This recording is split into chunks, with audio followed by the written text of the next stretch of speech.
Hi there, my name is Cole, and in today's video we are going to be building the Dodge Viper ACR in LEGO. Now, if you'd like to build this model yourself, I have some instructions for it, which you can buy from my website, or rebrickable.com if you're familiar with that, at the links in the description below. Now I'm going to talk a bit about the actual design of these Vipers, but before I do that, let's actually design the model itself. So let's go back a couple weeks, and here we go.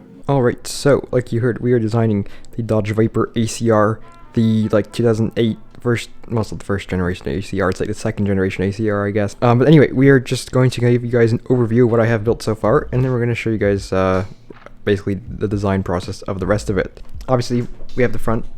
I think it's looking okay. It's got like that Chrysler grille from the 2010s, I guess, where it's like the cross thing. And so we've had that down, I think, pretty good. As you can see, the center part of that is formed with 1x1 tiles at an angle on top of jumper plates.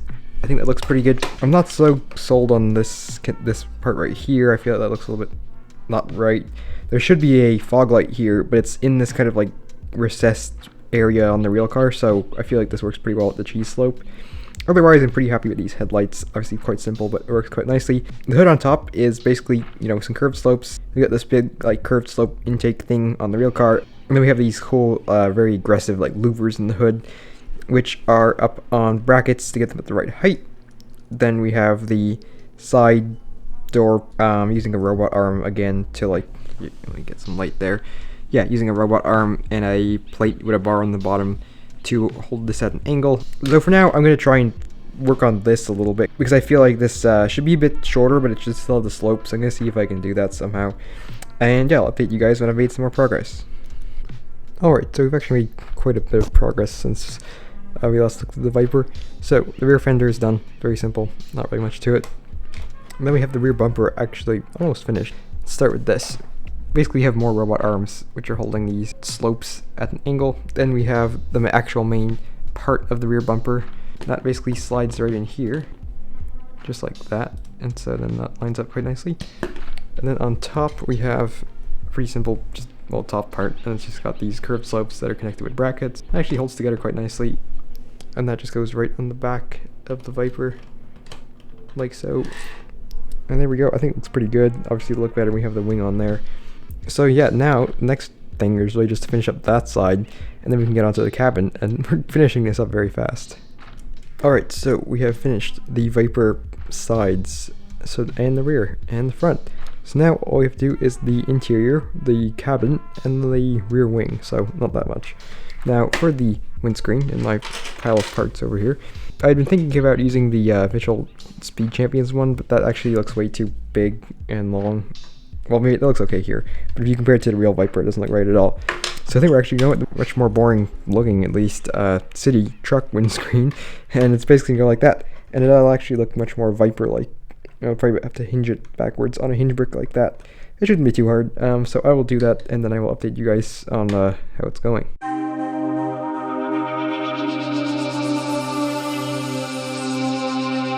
Well, I made a lot of progress. In fact, it's almost done, so let's take it apart a bit and show you guys what I did. So basically, we installed the windshield, as I said I was going to do.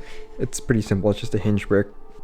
Then we have the roof, which took a lot of work. The second gen 2008 ACR has this really kind of, well, I guess it's not just the ACR but also normal Viper, this strange rear windshield where the B pillar is almost vertical, and then the whole window kind of wraps around behind it. So using this very interesting assembly, I think we were able to get pretty close to that look.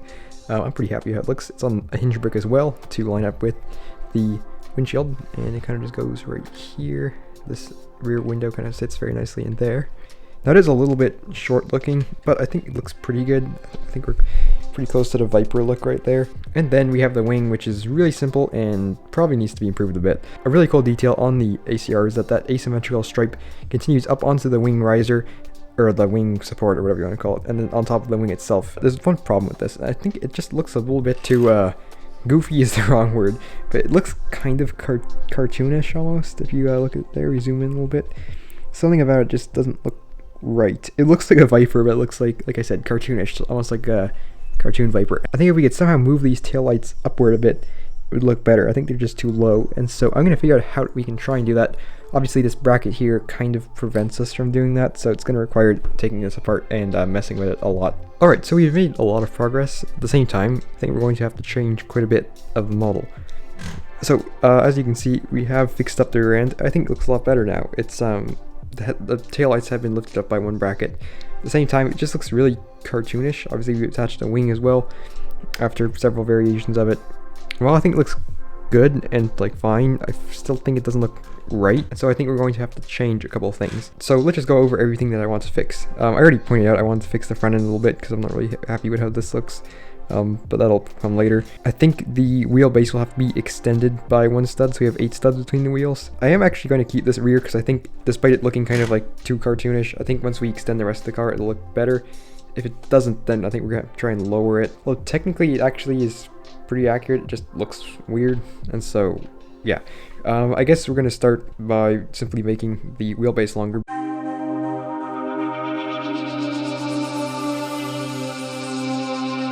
Alright, so we have extended the wheelbase. I think it looks a lot better. Obviously the roof line still has to be fixed because now it's too short, but I do think this looks a lot better. I'll finish this roof up and then we'll take another look at it and see if we need to mess with the rear end a bit more. So I've added some curved slopes here because I think it just makes it look, well, besides making it look more interesting, it is more realistic. This tile has been changed. Thanks to everyone in the Discord server at the moment giving some tips on this model. The roof has been extended by a tile, and so I think it looks a lot better. And then the rear has been like brought out by half a plate, which I think makes it look a lot better. It honestly makes more of a difference than extending the wheelbase. I still think the extended wheelbase we should stay because it just makes the whole thing look better. The rear still looks tall, but maybe once it's all kind of worked out, I think it should be okay. The wing had to have some parts removed. But to fill in this gap, we want to try and place a tile in between there, but there's a new part that's been released in the new Speed Champion sets that'll be very handy. So it is time to open this up, which is the new Porsche 963 set, which is a very cool set, but we are going to make use of some of those new parts. There we go. And there it is, the brand new piece that will make a lot of crazy things possible with Speed Champions models, like I and many other people build, is this new like 2-plate tall thing with a stud on the side and a rounded back part. Either way, this should allow us to basically connect a tile to it like that and stick it in there and hold this tile in place to fill this gap. Obviously the tile's the wrong color. A lot of stuff is the wrong color now because I'm running out of orange parts, so I'll have to make a bricklink order to finish it up and actually make it look good. But for now, we're gonna try and get this in there. I'm gonna try and clean it up a bit, and then I'll update you guys again.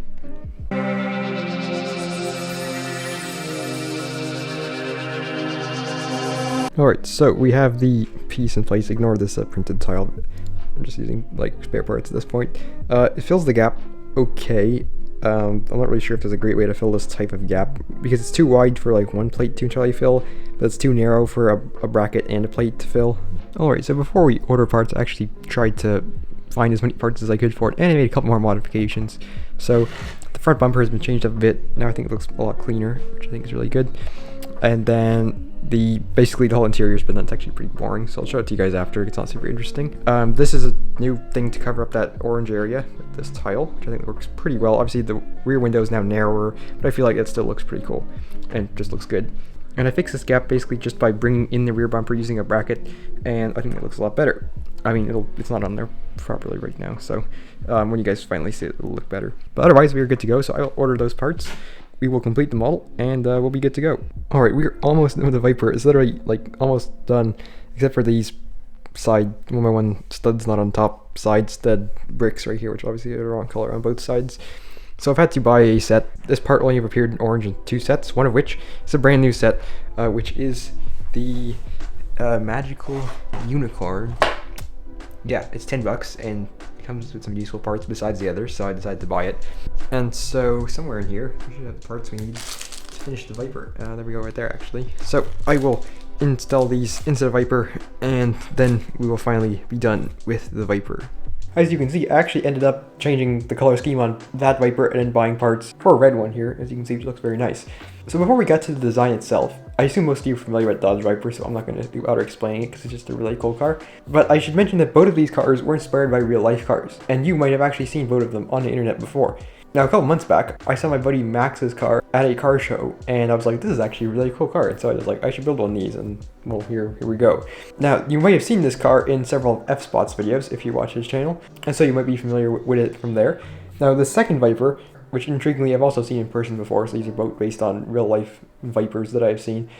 Now, you're probably not familiar with the owner of this car, but if you have seen the Donut Media video where they test drive all 5 generations of Viper, I believe it is. This model is inspired by the orange car in that video, or it's like it's supposed to be that car, I suppose you would say, and is owned by David. Either way, both are extremely cool cars, and so let's get into the actual techniques of building them. Now, I highlighted most of them in the video, so I'm just going to go over them quickly, honestly, because you kind of saw them better in the design process part. Now, this model, at least generally, is actually a lot simpler than most of my models. Most of my recent models will take like a long time to design, and I'll end up going crazy with like weird techniques to get stuff as accurate as possible. Probably, I'd say this one is accurate as possible, but there's honestly not that many techniques. Basically, like the entire front end is just built with just stacking stuff on top of each other, which is a little bit unusual for my models, considering normally most of my models, the design goes all over the place, so this is actually kind of nice and coherent and quite clean looking actually because of that. Now, there is some interesting stripes on both Vipers. The red one has an asymmetrical stripe, which I think looks really cool, and the orange one has 2 black stripes, which is basically just black tiles running in the center and an orange sticker that I cut out from Lego sticker sheets down the middle of that, and it looked really cool. It was quite a pain to get those on there, but now I actually got them on there. It looks really cool. So really the only interesting thing to mention in the front is that the kind of sunken in intakes in the front, which are really simple, just on top of a bracket.